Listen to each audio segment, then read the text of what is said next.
Point Arena, invited by Techniquest.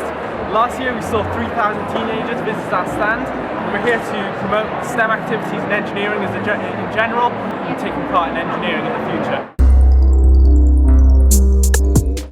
So a very large emphasis we found from the previous season is that we need to put a lot more work into testing.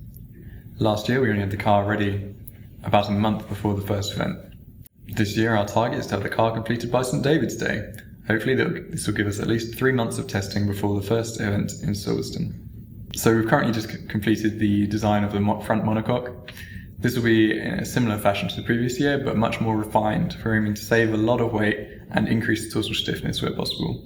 This year we're trying to integrate the Triumph engine into our space frame. This means a much greater degree of engine mount integration to the stiffness. So far we've created a test sample for the new bulkhead. The new rules introduced this year mean that we have to have 8 bolts to attach the impact attenuator. To counteract this and mean that we have enough space on our current impact attenuator, we are making the front bulkhead larger whilst keeping the outside of the monocoque the same size.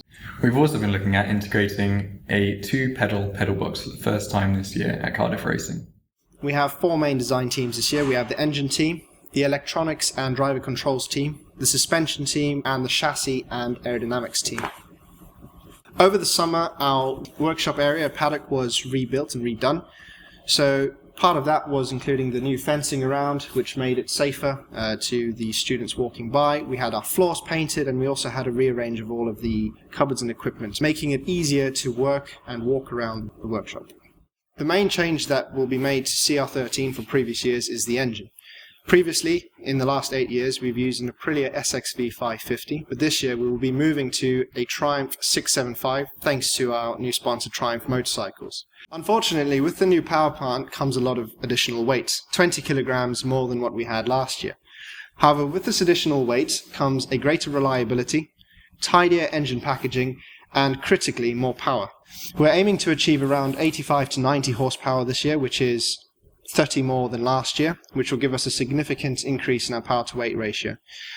The Formula Student competition is not all about power to weight. However, a great increase in power like this will give us a massive advantage in the acceleration event specifically. So far, the progress for the engine team has included designing a new air intake system and sump. We've also developed a dyno chassis.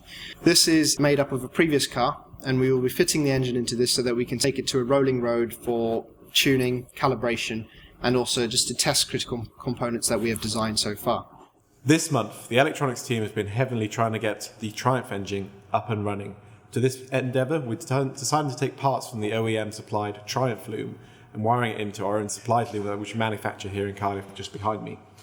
In order to do that, we decided to mount all our components that we use for it, for example, our Motec ECU and our Motec power distribution module, to a basic part bit of wood. Now, although this may not look tidy and professional, but it allows us to debug any issues should we come across them. It allows us to look at the problem when it's not wrapped under bits of heat shrink and elements like that, which is really important when working with a new engine that you may not understand and has different componentry compared to what you're used to. So it allows us as engineers to have a look at the problem and be able to solve that.